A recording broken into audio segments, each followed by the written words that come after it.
Hopefully it won't. I'll call the Committee on Transportation Infrastructure to order pursuant to Committee Rule 6F and House Rule 11, Clause 2HF. The chairman may postpone further proceedings today on any question of approving any measure or matter or adopting an amendment on which a recorded vote of the yeas and nays are ordered. I'd ask unanimous consent that the chairman be authorized to declare recess at any time during today's meeting. Without objection, that is so ordered. All bill and amendment texts have been distributed electronically, and paper copies are also available here in the hearing room. As a reminder, the committee may use an electronic system for any requested recorded votes. Today, the committee has considered an amendment in the nature of a substitute to H.R. 4275, the Coast Guard Authorization Act of 2025, and General Services Administration Capital Investment and Leasing Program resolutions. Finally, I'd ask unanimous consent for the committee to use an amendments roster for any items under consideration by the committee. Without objection, that is so ordered. First item for consideration is H.R. 4275, the Coast Guard Authorization Act of 2025. I'd ask unanimous consent to discharge a subcommittee on Coast Guard Maritime Transportation from further consideration of H.R. 4275. Without objection, that is so ordered. I now call up the bill for consideration. Without objection, the first reading of the bill is dispensed with. So the bill is now considered as read and open for amendment at any point. And I now recognize myself to offer an amendment in the nature of a substitute. Please designate. An amendment in the nature of a substitute to H.R. 4275 offered by Chairman Graves. Without objection, the amendment in the nature of a substitute shall be considered as read and shall be considered as base text for the purposes of further amendment. I now recognize myself for a statement. So the bill before us provides the men and women of the Coast Guard with the authorities and resources that they need to carry out their missions, which are critical to ensuring maritime safety, enforcing United States laws at sea, and protecting our nation's borders. The Coast Guard Authorization Act of 2025 authorizes the Coast Guard funding for fiscal years 2025 through 2029. The bill will support Coast Guard operations and enable the service to continue its efforts to recapitalize its cutter fleet, its shoreline facilities, and IT capabilities. The legislation builds upon the Reconciliation Act that was signed into law by President Trump 2 weeks ago, which provided historic investments for new air and sea assets and upgrade the seashore or shoreside infrastructure. The legislation establishes a Coast Guard Service Secretary, providing the Coast Guard parity with other military services and ensuring that the service has a voice to advocate for its needs. The bill also advocates the administration's vision to strengthen our domestic maritime sector by facilitating an increase in the pool of qualified United States merchant mariners. Furthermore, the legislation holds the Coast Guard accountable for its past failures to protect the members of the service from sexual assault and sexual harassment by promoting greater transparency and strengthening the protections for service members. As we all know, the men and women of the Coast Guard often go above and beyond the call of duty, including when responding to emergencies and disasters. This fact was clearly demonstrated during the response to the tragic flooding in Texas over the 4th of July holiday weekend. Petty Officer Scott Ruskin and the Rescue 6553 air crew were first on the scene at Camp Mystic, a girls' camp that was caught in the catastrophic flooding, and they helped save over 165 lives. These men and all Coast Guard rescue swimmers are heroes, and it is this committee's responsibility to make sure that they and other heroic men and women who serve in the Coast Guard have the resources that they need to carry out their mission.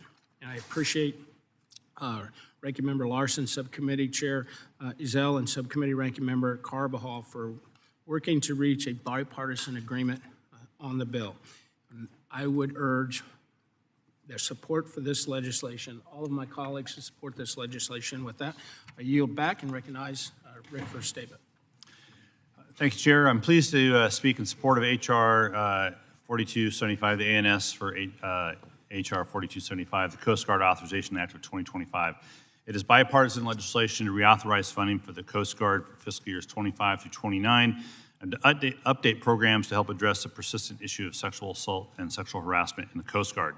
The bill under consideration today is a result of productive bipartisan negotiations with Chair Graves, Chair Ezell, just a moment here, and Ranking Member Carbajal. Each of their thoughtful contributions have improved the bill. I appreciate the bipartisan collaboration.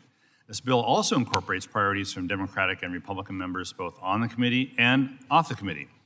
That is how successful legislation is written, and this bill is better for everyone's contributions. As we all know, the Coast Guard continues to suffer from the fallout of Operation Fouled Anchor. A successful Coast Guard is one that is free from sexual assault and harassment, and one that welcomes people from everywhere. The Coast Guard, under the leadership of former Commandant Admiral Fagan, started the service down a transformational path through the Accountability and Transparency Review and its 33 directed actions. This bill provides oversight to ensure that those actions are implemented, and more importantly, the Coast Guard continues to seek meaningful culture change. H.R. 4275 goes further to help coasties by addressing longstanding issues of quality of life, like family leave policies, the career flexibility program, maternity uniform allowances, housing, and behavioral health services. The Coast Guard relies on its service members. Service members should be the Coast Guard's top priority. This bill makes protecting the environment a priority by strengthening response capacity in the event of vessel casualty or oil spill.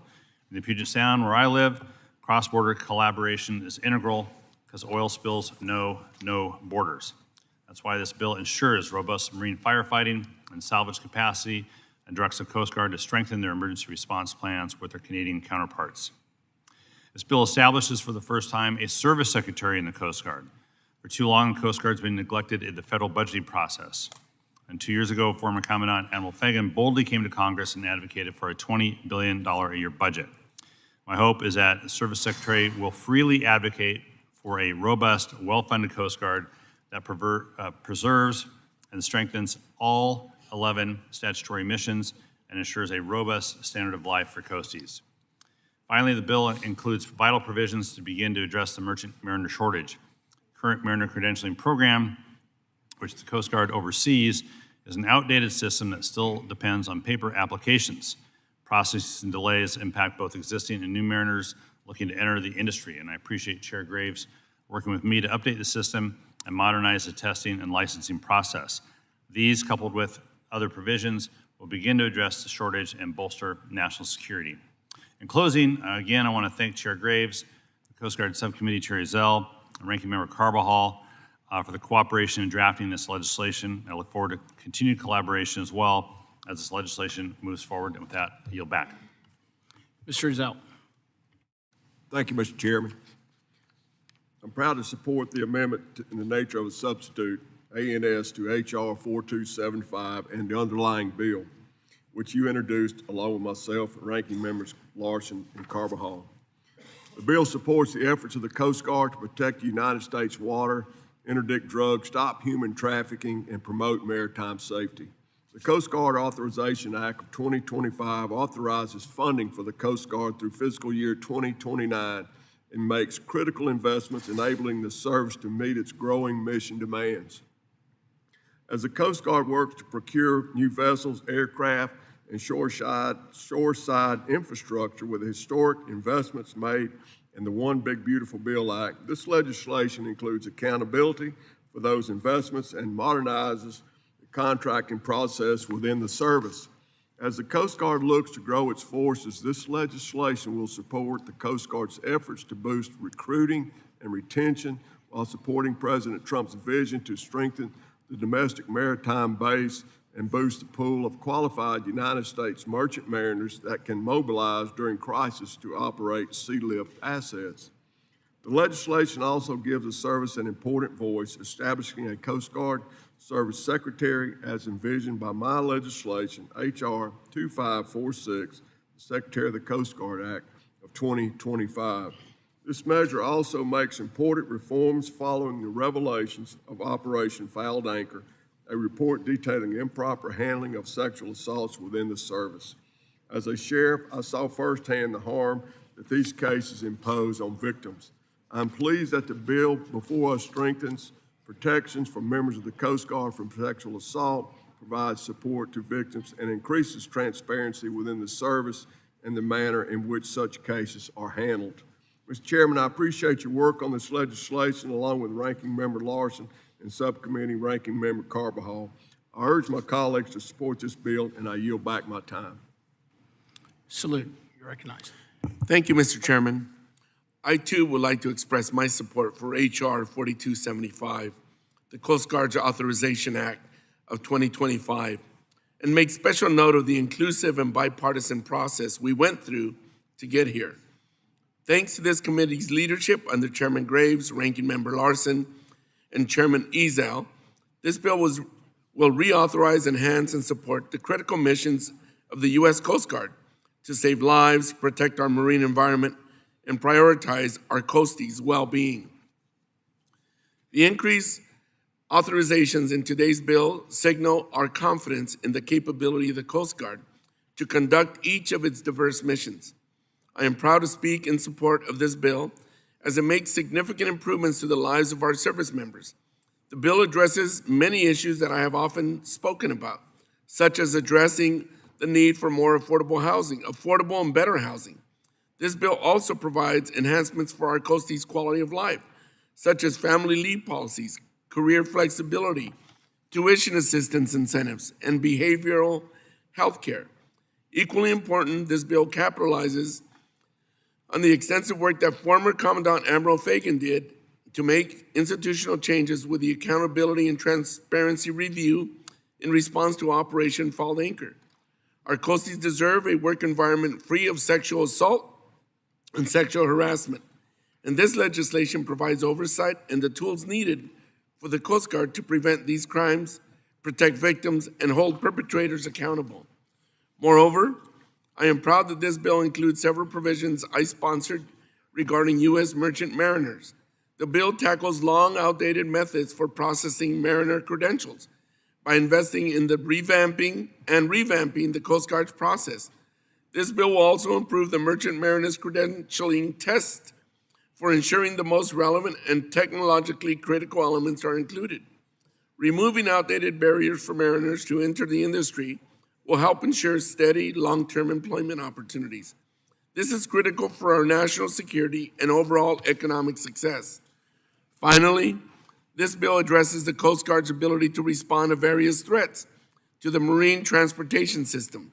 As we continue to see changes in vessel traffic patterns and new shipping lanes emerge, such as the Arctic, and the Coast Guard must be prepared to respond quickly. The bill highlights the importance of interagency and international cooperation to protect our oceans. Again, I want to thank Chairman Graves, Ranking Member Larson, and Chairman Ezell for the bipartisan work that we have been able to accomplish on H.R. 4275.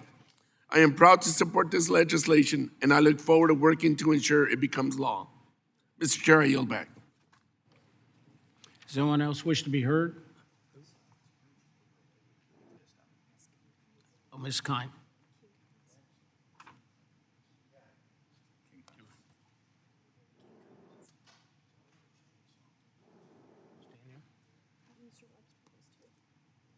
Mr. Staubert.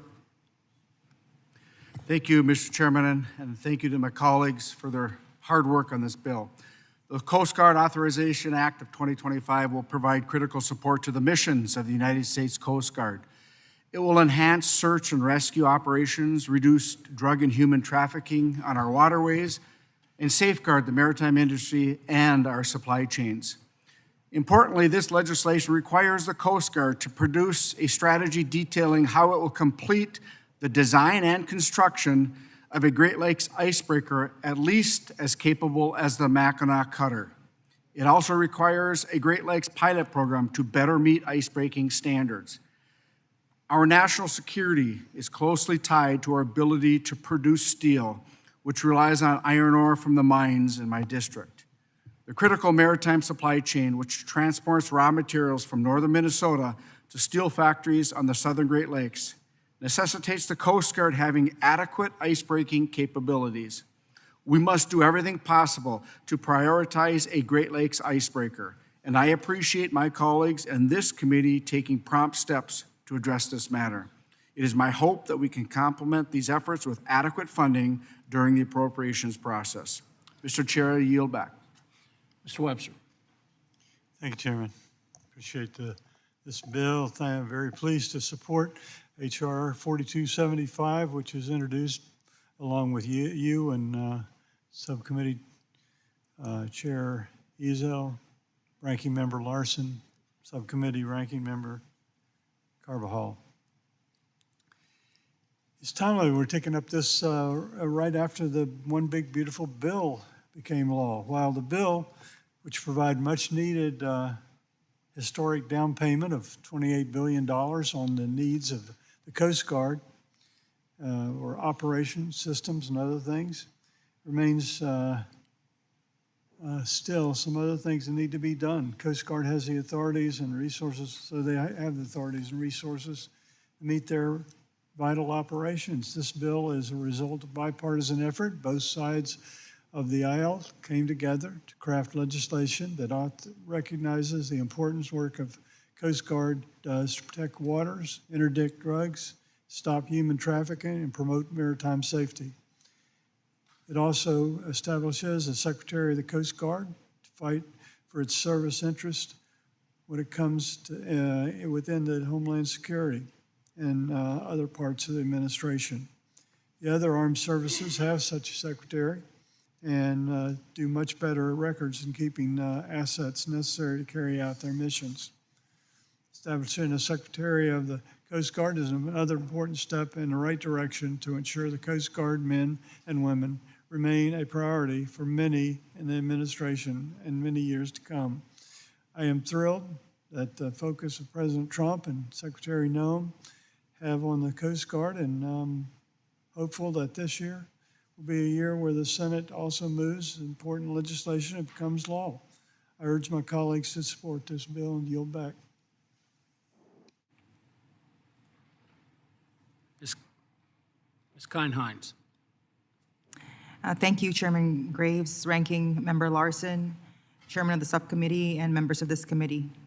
Thank everybody's work for the Coast Guard Reauthorization Act, which includes, and I thank the committee for including my amendment, which directs a feasibility study on additional Coast Guard port visits and deployments in support of Operation Blue Pacific, including the potential home porting of fast response cutters in the Northern Mariana Islands. This is not just a matter of policy, it is a matter of presence, preparedness, and protection in one of the most strategically significant regions of the world. The Northern Marianas are the westernmost U.S. territories sitting on the front line of American interests in the Indo-Pacific. We are closer to Beijing than to Washington, D.C., and our location makes us a vital forward point for regional stability, maritime security, and humanitarian assistance across the Pacific. The people of the Marianas have long served this country with pride in the military, in federal service, and in our partnerships with the Coast Guard. Yet we remain underserved when it comes to permanent federal assets and infrastructure. A feasibility study on home porting fast response cutters in the Marianas is not only overdue, it is essential. It would improve response times, increase operational reach, and show our allies and adversaries alike that the United States is committed to a sustained and capable presence in the Pacific. I urge my colleagues to support this bill not only for what it means to the Coast Guard, but for what it means to the future of America's role in the Indo-Pacific. Thank you, and I yield back. Mr. Garamendi.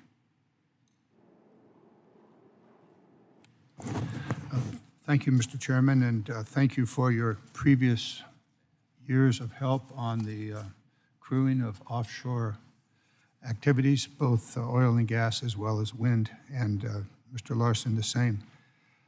However, I woke up this morning to find out that our provision in the bill, which Mr. Graves, former, not the current chair, but the representative from Louisiana, and I and Senator Cassidy have been working on to require that the manning of offshore wind and petroleum industry vessels be America. It's kind of like, America made, America first, that kind of stuff we hear from the White House.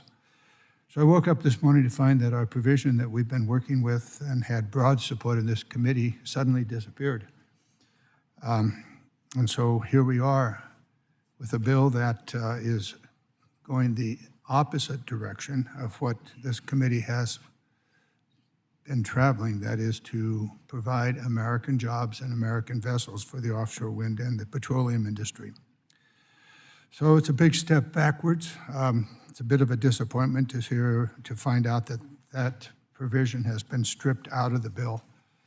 I would have liked to have been involved in the negotiations. That didn't happen. The negotiations apparently were with the oil industry and didn't involve any other organizations. It's the America Offshore Workers Fairness Act. Garrett Graves, Cassidy, myself, and others have been, and the committee has longly, as for years, supported the notion that America first. But it's a new day, and apparently that provision has been stripped out. I know that if I were to put together an amendment to put it back in, it would fail and consume the time of the committee. And I suppose that would be, well, maybe I should do that anyway. I know this committee cares a great deal about American workers and the American maritime industry, and taking every opportunity to enhance and to provide the jobs for American mariners and construction workers. I know this committee cares a great deal about building ships in America, and including the vessels that provide the heavy lift and other support for these two industries. That has been documented.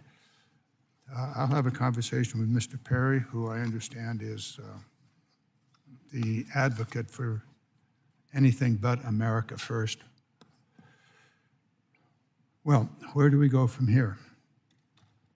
Well, I never give up, and I'm never going to give up for the American maritime industry, building it in America, or for American workers and mariners on those vessels.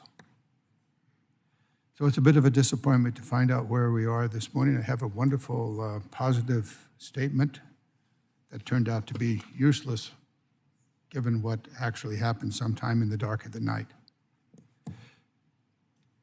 I would ask Mr. Chairman and Mr. Ranking Member that you not forget your previous positions, and that you work with me and others in this industry to provide every opportunity for American vessels, support vessels in these two offshore industries to be made in America and to be accrued by Americans. I know that's where your heart is. I know that's where your policy is, but I also know that compromise is the name of the game, even though sometimes you're on the short end of the compromise. So I would ask the members of the committee to be aware of a significant step backward in the America First agenda. Now, if you want to support vessels made in China, then don't work with me and others to reinstate the language that was stripped out. If you care about American jobs in the construction of vessels, I would solicit your support as we attempt to replace the language that was stripped out in the dark of the night. Mr. Chairman, I know where your heart is. Mr. Ranking Member, I know where yours is, and would like to work with you to reinstate this. I yield back. Does anyone else wish to be heard?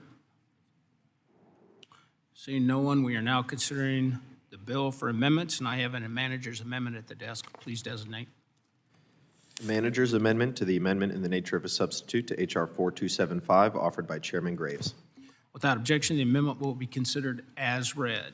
I recognize myself to speak on the amendment.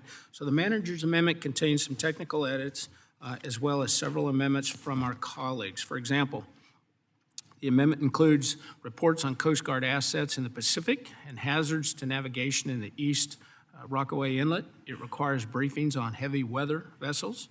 Further, it includes additional improvements to the acquisition, procurement, and construction reforms by allowing for construction managers. Finally, the amendment allows for greater expertise on the National Advisory Committee on Autonomous Maritime Systems. I would urge all members to support the manager's amendment. With that, yield back. Mr. Larson. Thank you, Chair, for offering this manager's amendment to the Coast Guard Authorization Act of 2025. I'm pleased to support it. The amendment includes several bipartisan requests and technical fixes that have been agreed to by the chair of the full committee and subcommittee, as well as Ranking Member Carbajal and myself. Included are provisions that support and strengthen the Coast Guard, various reporting requirements that would provide helpful data to Congress are included, such as Representative Gillen's report on navigational concerns in her district and Representative Hoyle's amendment providing a much-needed update on heavy weather vessel procurement.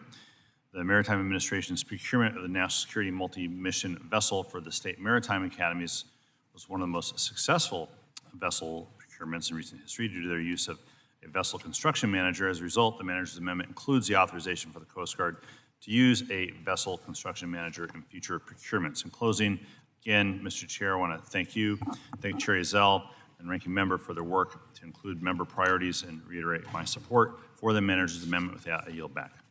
Do any of the members wish to be recognized on the amendment? Thank you, Chairman Graves and Ranking Member Larson, as well as Subcommittee Chair Ezell and Ranking Member Carbajal.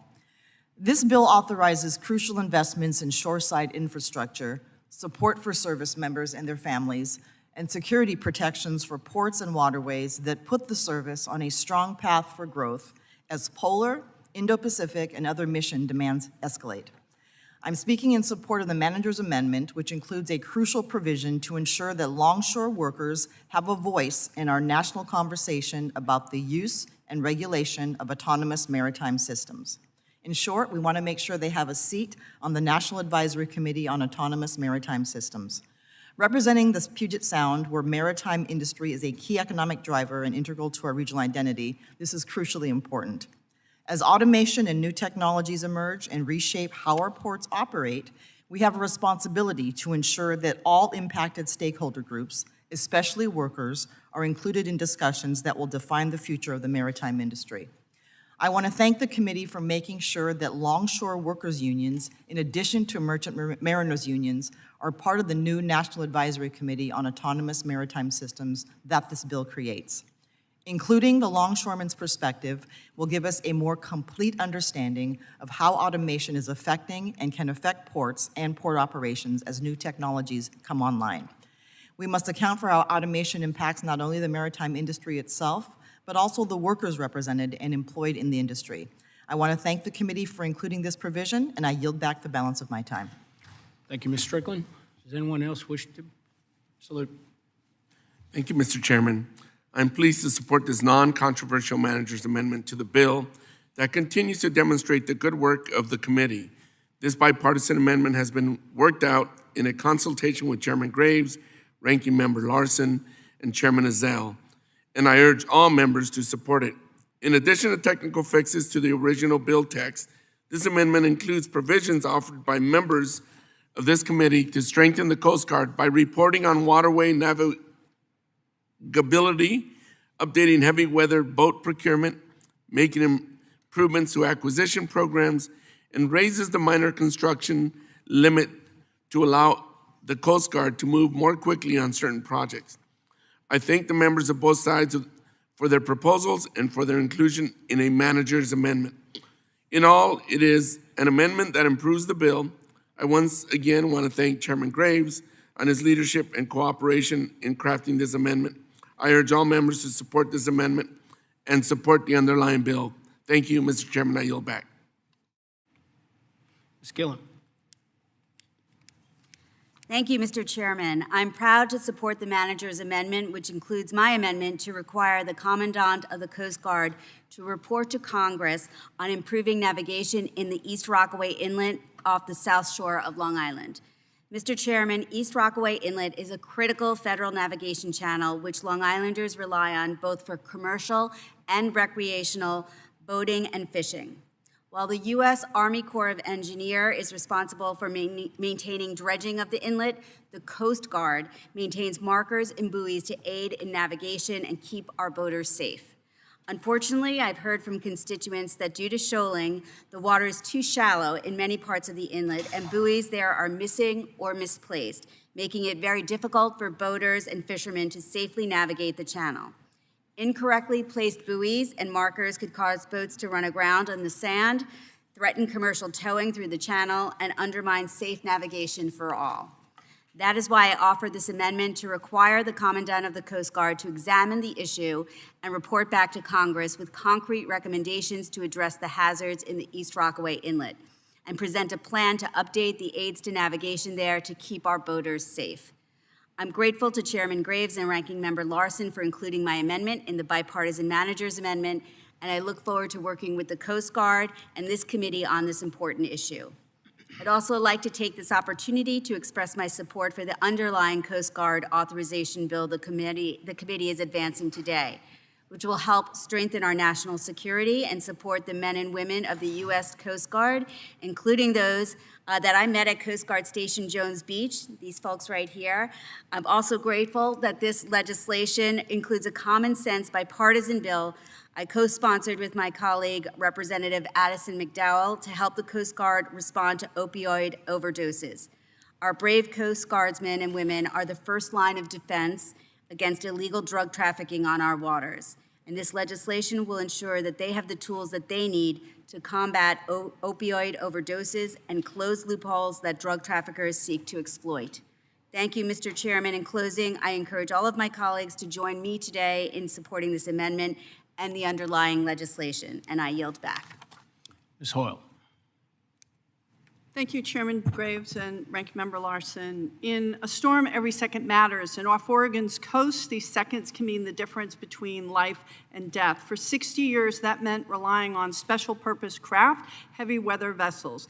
Stationed in Yaquina Bay, Coos Bay, and other sites across the Pacific Northwest, these boats were built to go out in the worst conditions and bring people home safely. But they were built in the 1950s when the Coast Guard decommissioned them, they were not replaced.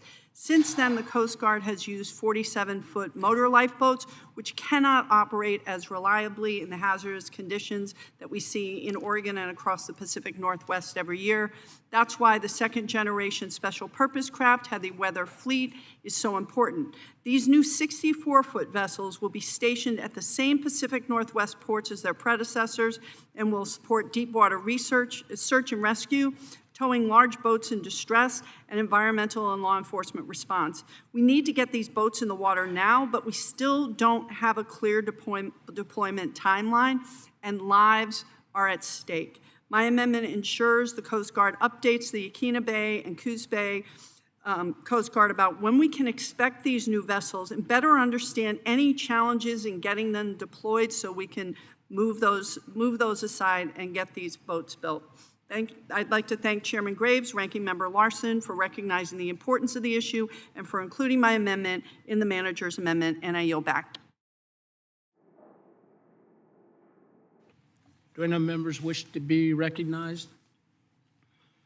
Seeing no one, are there any further amendments to the amendment, or any more amendments to the amendment? Seeing none, the question is on the amendment. All those in favor signify by saying aye. All opposed signify by saying nay. The ayes have it. The amendment is agreed to.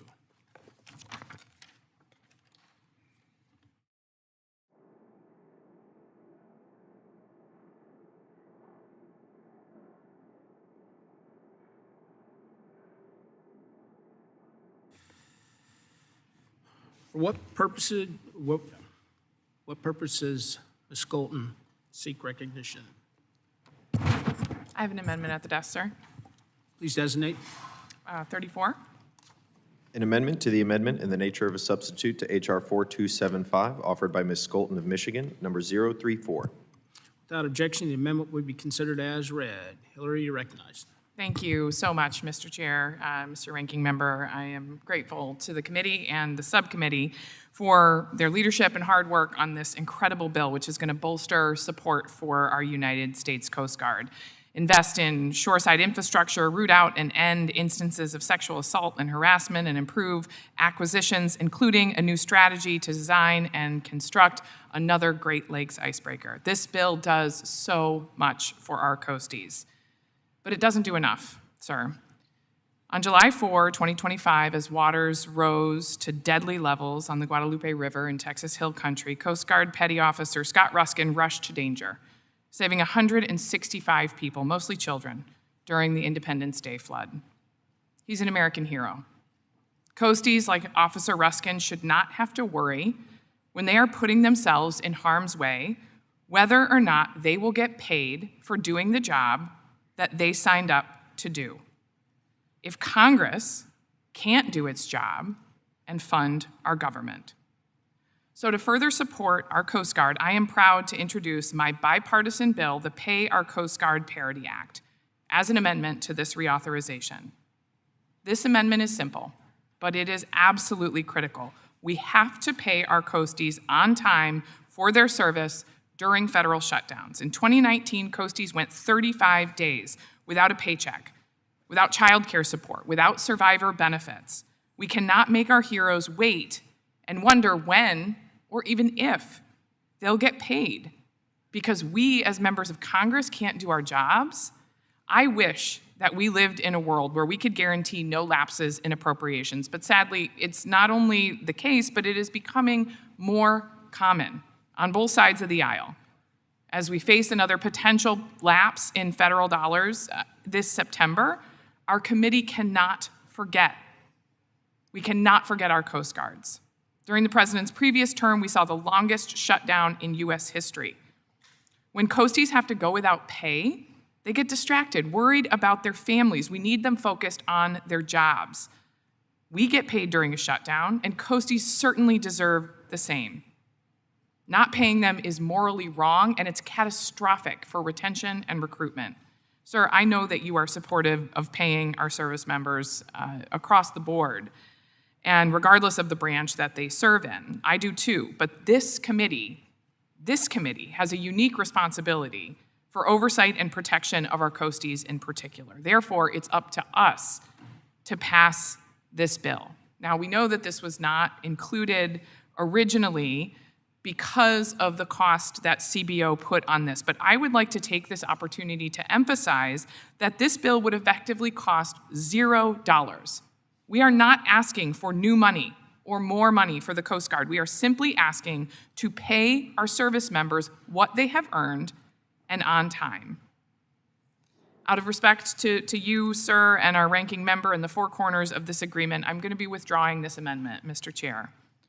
But I would like to take this opportunity to ask for your support and the full committee's support to make sure that we can get this done for our Coast Guard men and women. I urge my colleagues to support this bill to ensure that Coast Guard families are not left behind. I will continue to work with you and the ranking member to get H.R. 1542 across the finish line. With that, I will withdraw my amendment, and I yield back. Thank you, and Hillary, I will continue to work with you on this to make sure members are taken, Coast Guard members are taken care of. Mr. Begich. Mr. Chairman, I have an amendment at the desk. Please designate. An amendment to the amendment in the nature of a substitute to H.R. 4275, offered by Mr. Begich of Alaska, number 038. The amendment will be considered as read without objection. And with that, Mr. Begich, you're recognized. Today, I offer, but respectfully intend to withdraw, an amendment that would expand the Vessels of Opportunity, or VOO, exemption in Section 406 of the underlying bill to cover all waters in and around Alaska, not just Western Alaska and Prince William Sound. Let me be clear about what this amendment does. It recognizes and preserves a decades-old proven strategy in oil spill response, one that has been especially effective in Alaska. It would ensure that the same pragmatic tools available in the western and central parts of the state are also available in the southeast, where geography and community structure make spill response uniquely challenging. As many of you know, Alaska's 6,640 miles of coastline, more than the rest of the United States combined, are home to isolated communities, many of which can only be reached by boat or plane. This is not just a Western Alaska issue. Southeast Alaska, stretching from Dixon Entrance to Yakutat, faces the same risks. Oil tankers, cruise ships, and commercial vessels regularly traverse these waters, passing by communities that rely on small, uninspected fishing vessels, many of which could provide vital emergency response capabilities during a spill event. Yet under Section 406, as currently written, those vessels would be excluded from the exemption that allows their use in oil spill response operations without having to meet the stringent Subchapter M towing vessel inspection requirements. That omission appears to be somewhat arbitrary and certainly risky. These fishing boats, tenders, and tugs are not built for oil response, but they are locally operated, quickly deployable, and indispensable in an emergency. The Southeast Alaska Petroleum Response Organization, or CPRO, the The region's primary oil spill response organization depends on these vessels. Without this exemption, many of those vessels may be forced out of response planning altogether, jeopardizing Alaska's ability to respond swiftly and effectively to a spill in the region. This amendment doesn't ask for anything new or untested. It would simply ensure consistency across all of Alaska waters and preserve access to a tool that has saved lives, livelihoods, and ecosystems since Exxon Valdez. Mr. Chairman, I understand there are broader concerns at play. I offer this amendment today to begin an important dialogue, and I respectfully request the opportunity to work with you and Ranking Member Larson to resolve any concerns and perfect amendment language prior to the bill going to the House floor. I appreciate every opportunity to make sure we get this right, not just for Western Alaska, not just for Prince William Sound, but for all of Alaska and the communities that rely on our waters, our fisheries, and a resilient oil spill response system. I respectfully withdraw my amendment. Thank you, and I look forward to working with your teams on perfecting these provisions. And I yield back. I appreciate the intent behind your amendment, and I do look forward to working with you on this. Thank you.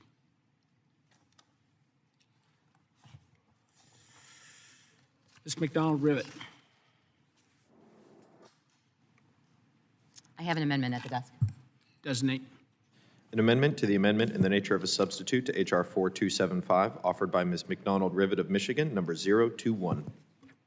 Without objection, the amendment will be considered as read. Ms. McDonald-Rivet, you're recognized. Thank you, Mr. Chairman. I want to start by saying thank you to the men and women in the Coast Guard who every day get up with no recognition, no glory, and do their job and keep us safe. And also say that I am the proud aunt to two Coasties. So we are a Coastie family. But I also represent a district on the Saginaw Bay.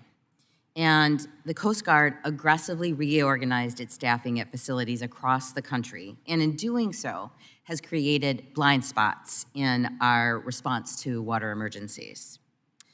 I want to start by saying thank you to the chair and ranking member for working with me to address this really important issue by requiring the Coast Guard to evaluate how those changes have affected rescue operations.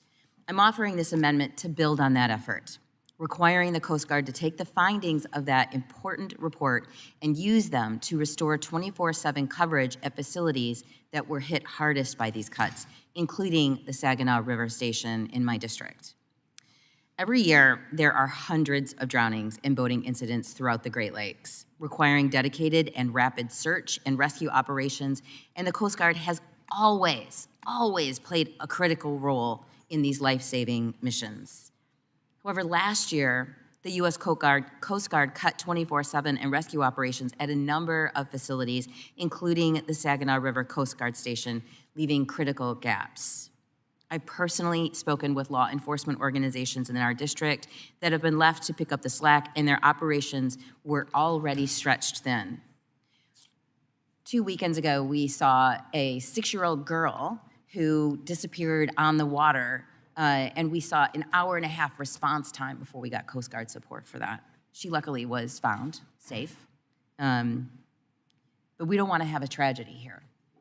The patchwork solution is dangerous and it's unsustainable, unnecessarily putting lives at risk. My amendment is simple. The Coast Guard needs to reinstate 24/7 search and rescue coverage at a facility if the reorganization plan hindered search and rescue operations. This isn't politics, it's public safety. Search and rescue incidents aren't limited to business hours, so our rescue operations cannot only be on call from 9 to 5. I understand we have to allow the Coast Guard to first complete the underlying search and rescue operation report before we get into implementing the report's findings.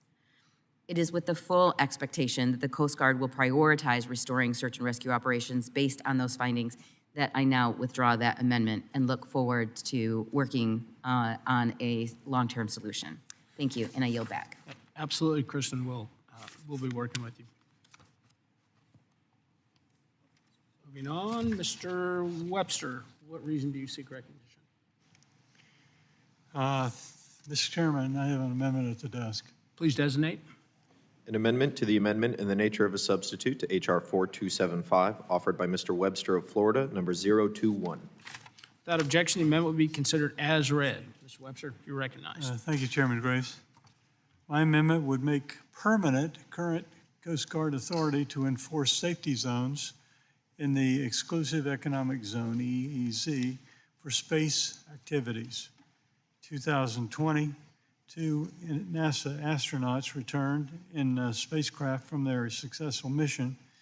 And while the Coast Guard issued a notice to protect the landing area approximately 40 miles offshore, members of the boating public were still far too close to the returning capsules. As a result, Congress established a pilot program for this authority in the 2021 NDAA, which was very successful in keeping those returning astronauts' crews safe. The pilot program provides the Coast Guard with the authority to establish these safety zones in the EEZ at their discretion, but does not require them to do so.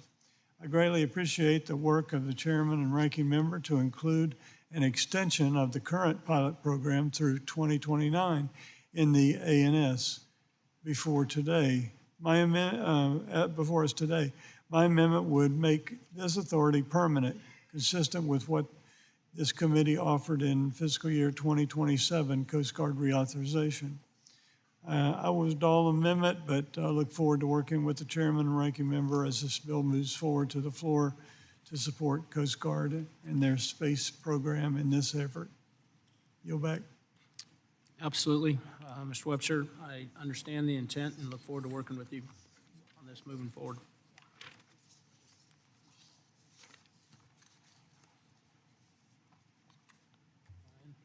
Mr. Ryan is not here, so we'll move on.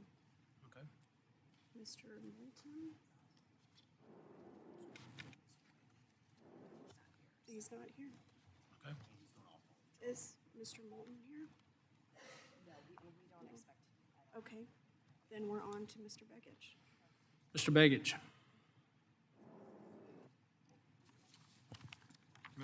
Mr. Chairman, I have an amendment at the desk. Please designate. An amendment to the amendment in the nature of a substitute to H.R. 4275, offered by Mr. Begich of Alaska, number 040. Without objection, the amendment will be considered as read. Mr. Begich, you're recognized. Today, I offer, but respectfully intend to withdraw, an amendment that would authorize the use of interest from the Oil Spill Liability Trust Fund up to $50 million per year to support federally recognized tribes located in coastal shoreline communities. This amendment fulfills a longstanding obligation. Congress authorized the Coast Guard back in 2010 to enter into cooperative agreements with tribal governments for oil spill prevention and response. Yet for 15 years, no dedicated funding has ever followed. Alaska has over 6,600 miles of coastline. Every year, hundreds of fuel-laden vessels, cruise ships, tankers, cargo ships traverse the Gulf of Alaska and the Bering Sea. These waters are remote. Tribal communities are often the first to witness and the last to receive help when a spill occurs. The Pacific Northwest sees similar risks. Tribes along Washington's coast are left exposed without infrastructure, without resources, and often without a seat at the response table. This amendment doesn't ask for anything new. It doesn't create a new program or require an appropriation. It simply clarifies that a modest portion of the OSLTF's interest generated in part from oil movements through these very regions can be directed to support the communities most at risk. Mr. Chairman, I understand there are broader concerns at play. I offer this amendment today to begin a conversation, and I look forward to working with you and Ranking Member Larson on refining this language before the bill goes to the floor. Together, I believe we can ensure that our oil spill response system is strong and truly national, one that protects all of our coasts and honors our commitments to tribal communities in Alaska, the Pacific Northwest, and beyond. I respectfully withdraw my amendment, and I yield back. Thank you, Mr. Begich. Mr. Ryan. Thank you, Mr. Chair. I have an amendment at the desk. Please designate. An amendment to the amendment in the nature of a substitute to H.R. 4275, offered by Mr. Ryan of New York, number 058. Without objection, the amendment will be considered as read. Mr. Ryan, you're recognized. Thank you, Mr. Chair.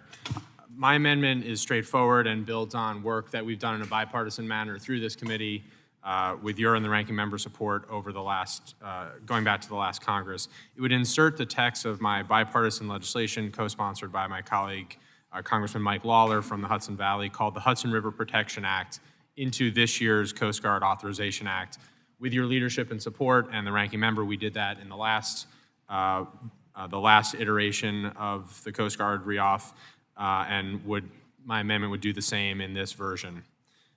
The Hudson River runs right through the middle of my district in New York, and barges often carrying crude oil, asphalt, and other toxic substances anchor on the banks of the river in what are currently established anchorages, which gets the right balance between ensuring there's smooth and effective commerce, as well as protecting safety of the river. Unfortunately, in the last few years, the Coast Guard has frankly ignored the sense of the Congress and tried to push through regulations that would allow anchorages anywhere on the Hudson River, essentially creating a situation where you have a parking lot with no designated parking spots, you have chaos and confusion, dramatically upping risk, and in particular, there are 7 towns and cities in my district along the Hudson River called the Hudson 7 communities, which literally get their drinking water from the Hudson River. That also happens to be the spot where many of these barges would choose to anchor, putting them at the most dangerous point, putting at risk the drinking water of over 200,000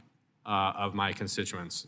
So what this legislation does, again, Mr. Chair, in a bipartisan manner, the Hudson River Protection Act, with my colleague Congressman Lawler, just clarifies the law that has already been put in place, making sure that only pre-approved anchorage sites on the river are allowed for anchoring, getting that balance right between commerce and safety of the public. And to be very clear, as this issue is played out in my district and the region, we have literally had at the local, state, and federal level tens of thousands of comments, public comments from members across the board of every geographic and generational and everything in between divide. This is an issue that the people of the Hudson Valley are united on, that our river should not turn into a parking lot, and that there should be an orderly, safe flow to protect the river and to protect our drinking water. So again, my legislation was included last year, and again, when the House passed that bill in May of 2024. So I ask your support and thank the Mr. Chairman. I know working with you and your staff, we might not be able to get it in this year, but with your support, I'd like to work with you and ask unanimous consent to withdraw this amendment in hopes that we can continue to move this forward in a bipartisan manner. Absolutely, Pat. Absolutely. And with that, I yield back, Mr. Chair. Thank you. Mr. Burleson. Thank you, Mr. Chairman. I have an amendment at the desk. Designate. An amendment to the amendment in the nature of a substitute to H.R. 4275, offered by Mr. Burleson of Missouri, number 049. Without objection, the amendment will be considered as read. Mr. Burleson, you're recognized. Thank you, Mr. Chairman. My amendment strikes the divisive DEI reporting requirements from the bill. For too long, the left has used diversity, equity, and inclusion initiative to sow division, pitting Americans against one another based on race, gender, and identity, all under the pretense of equality. The truth is, it was never about equality, but control, picking winners and losers based on one's identity and not their ability. The American people said enough is enough, and on November 5th, they delivered the House, the Senate, and the White House a mandate to restore a society where hard work and skill triumph over identity politics. Since President Trump's first day in office, he has made it clear that the United States will return to a merit-based society. Unfortunately, this legislation falls short of that mandate by clinging to outdated DEI requirements. Just last week, during the catastrophic floods in Texas, the U.S. Coast Guard third-class petty officer Scott Ruskin, a rescue swimmer, saved hundreds of lives, primarily children, from the chaos that unfolded along the Guadalupe River. Did his race play any role in his courage? Absolutely not. Did the terrified children clinging to life care about the gender of their rescuer? Of course not. Does heroism require a specific racial identity, or is it defined by the courage to act in the face of danger? The answer is obvious. And when asked how he accomplished his extraordinary task, Petty Officer Ruskin pointed to one thing, and I quote, "I really just relied on the training that we get." Not his identity, not a DEI checklist, but the training and discipline of the U.S. Coast Guard. I can't speak for everyone, but I personally want to thank people like Petty Officer Ruskin for being a part of the United States Coast Guard. Individuals who are qualified, competent, and ready to answer the call at a moment's notice is what we need. My amendment ensures this bill is aligned to President Trump's agenda and the American people mandate for restoring meritocracy. Mr. Chairman, out of respect for you and seeing the writing on the wall, this probably won't be able to make it into the bill at this time. I will withdraw this and humbly request that you work with me to address my concerns. Yep, absolutely. With that, I withdraw my amendment. Thank you. Mr. Moulton, Thank you, Mr. Chairman. I have an amendment at the desk. please designate. An amendment to the amendment in the nature of a substitute to H.R. 4275, offered by Mr. Moulton of Massachusetts, number 031. Without objection, the amendment will be considered as read. This amendment would have been put in the manager's amendment, but it came in late, so we're going to deal with it here. So, Mr. Moulton, you're recognized.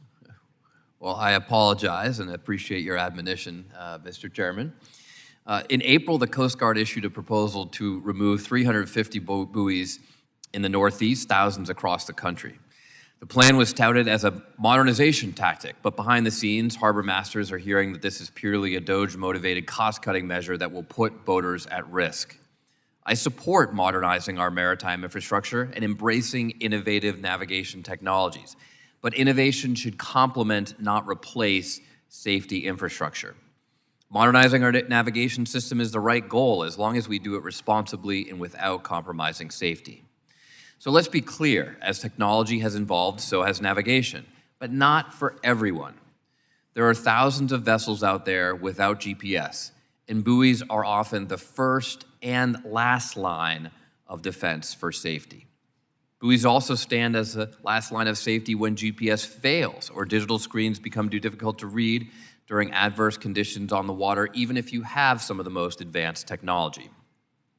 Modernizing our navigation system is the right goal, I hasten to emphasize, as long as we do it responsibly and without compromising safety.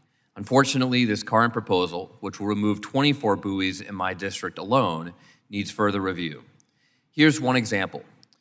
The Coast Guard has proposed removing navigational buoys at the mouth of the Merrimack River and around Plum Island and Newburyport. This area has seen its share of boating accidents as the coastline is rocky and conditions can change quickly. Currents are swift, and until staffing issues forced its reclassification, Coast Guard Station Newburyport was designated a surf station. It had been one of 4 on the entire East Coast because of the challenges to navigating these very waters.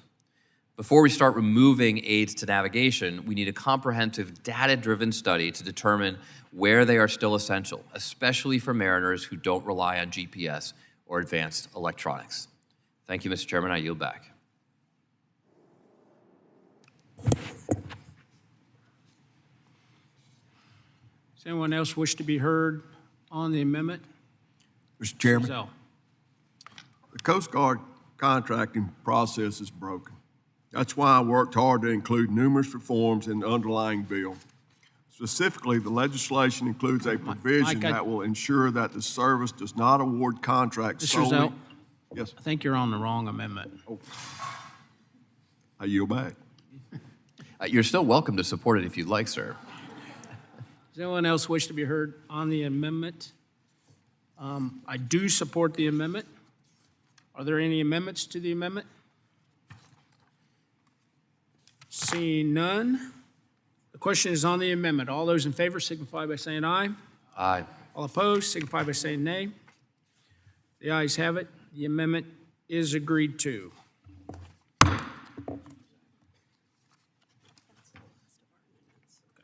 The question is now on the amendment in the nature of a substitute to H.R. 4275 as amended. All those in favor signify by saying aye. All opposed signify by saying nay. The ayes appear to have it. The amendment in the nature of a substitute as amended is agreed to. So now the question is on the adoption of and favorably reporting of H.R. 4275 as amended. to the House of Representatives. All those in favor signify by saying aye. Aye. All opposed signify by saying nay. The ayes appear to have it. A recorded vote has been requested, and we will postpone pursuant to the committee rules. Moving on.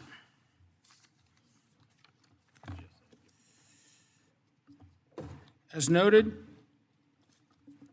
there are votes requested. So again, pursuant to Committee Rule 6F, further proceedings on the measure are postponed, and we'll now move on to the next item for consideration. Our next item is seven resolutions for projects in the General Services Administration's Capital Investment and Leasing Program, and I'd ask unanimous consent to call up the resolutions en bloc. They are now considered as read and open for amendment at any point. Without objection, that is so ordered. I now recognize myself. So the 7 GSA resolutions we're considering today include 3 Federal Bureau of Investigation field office leases, alteration projects, and 3 federal buildings to address some critical fire alarm and life safety issues, and GSA's optimization program for projects to facilitate reductions in space, helping to right-size the federal real estate portfolio. All these prospectuses are funded, but require the committee's authorization, and I want to thank Subcommittee Chairman Perry for partnering with us to ensure that these projects make sense for the taxpayers. And with that, I'd urge my colleagues to support these resolutions. Now I recognize Mr. Larson for his statement. Thank you, Mr. Chair. Support the 7 GSA resolutions before us today. 3 of these authorize the GSA to lease space to continue housing FBI field offices in Cleveland, Charlotte, and Indianapolis. These authorizations pending since FY 22, 23, and 24 reflect the work the FBI has undertaken to improve the utilization of its real estate portfolio. 3 other resolutions authorize the GSA to upgrade fire alarm and life safety systems at the Carl B. Stokes U.S. Courthouse in Cleveland, the Jacob Javits Federal Building Complex in New York, and the Ronald Reagan Building Complex in Washington, D.C. And 1 resolution authorizes $150 million for GSA's optimization program. These funds will enable GSA to repair the core assets it needs to keep its portfolio, help agencies relocate from space they no longer need or want, and reconfigure core assets to facilitate the sharing of space and resources across GSA tenant agencies. The optimization fund will give GSA the flexibility it needs to maximize its real estate portfolio, but I want to remind GSA that these funds must be used to reduce agency footprints and expenditures. It is not a slush fund. This resolution requires the submission of a spend plan to this committee, which I look forward to reviewing. Each of these activities have been thoroughly vetted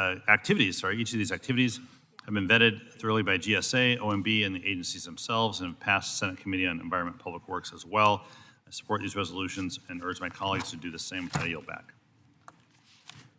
Does anyone else wish to be heard on the resolutions en bloc? Hearing none, the question is now on the adoption of GSA resolutions en bloc. All those in favor signify by saying aye. Aye. All opposed signify by saying nay. In the opinion of the chair, the ayes have it. The ayes do have it. The GSA resolutions en bloc are agreed to and approved. All right, we're briefly going to recess to allow members to return for the recorded vote that we have. So the LAs get your member here as quickly as possible. Committee stands in recess.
Subcommittee will come back to order. As previously postponed, proceedings on H.R. 4275. The question is now on the adoption of and favorably reporting of H.R. 4275 as amended to the House of Representatives. I'm going to start the vote, open the board, and I'll just leave it open so everybody can get back to, whatever it was you were doing, so you don't have to just stick around here waiting on us. So is a recorded vote still requested? A recorded vote is still requested. So members will record their votes using the electronic voting system. Again, we're going to keep the board open for a while. The chairman intends to vote aye. Ranking will vote aye. Open the board. Okay.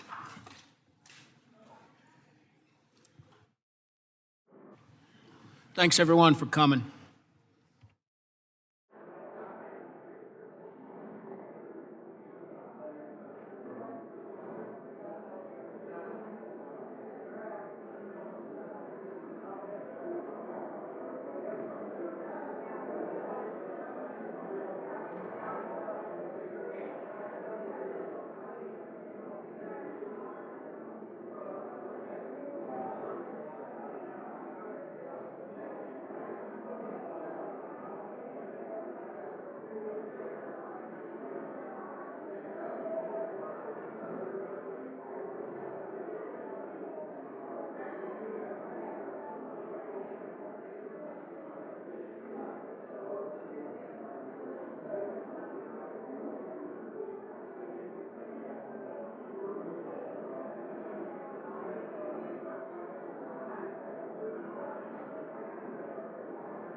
Like honoring the Army. Have all members been recorded who wish to be recorded?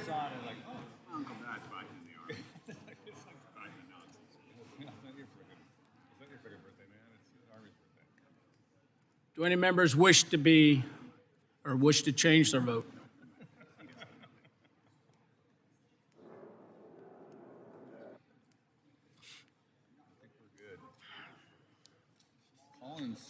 Collins was here earlier. He's still here. Okay. I'm willing to wait for him.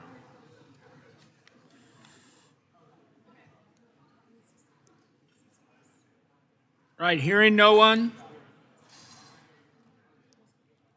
Clerk, please close the vote.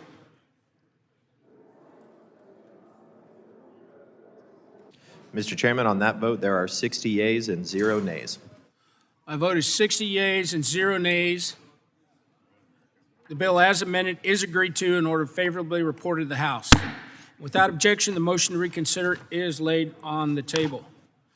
Thanks, everyone, again for participating in today's Markup. I ask unanimous consent that each measure ordered reported today be reported as a single amendment in the nature of a substitute, incorporating any amendments adopted. Without objection, that is so ordered. I'd ask unanimous consent that the staff be authorized to make all necessary technical, clarifying, and conforming changes to each of the measures ordered reported today to reflect the actions of the committee. Without objection, that is so ordered. Pursuant to House Rule 22, Clause 1, I'd ask unanimous consent that the chairman or his designee be authorized to offer such motions as may be necessary in the House to go to conference with the Senate on the legislation adopted today in any similar measure. Without objection, that is so ordered. I'd ask unanimous consent that the chairman, after consultation with the ranking member, have authority to strike or revise any provision of the measures ordered reported today that would cause a sequential referral to another committee or would cause the bill to be subject to a Budget Act or Rule 21 cut-go point of order. And without objection, that is so ordered. Pursuant to House Rule 11, Clause 2L, I'd ask unanimous consent that all members of the committee have at least 2 calendar days in which to file any supplemental, minority, additional, or dissenting views on the legislation adopted today, and without objection, that is so ordered. Pursuant to Rule 6F of the Rules of the Committee on Transportation Infrastructure, I note the presence of a quorum for actions taken on all committee business today, and with that, the Committee on Transportation Infrastructure has completed its business, and the committee is adjourned.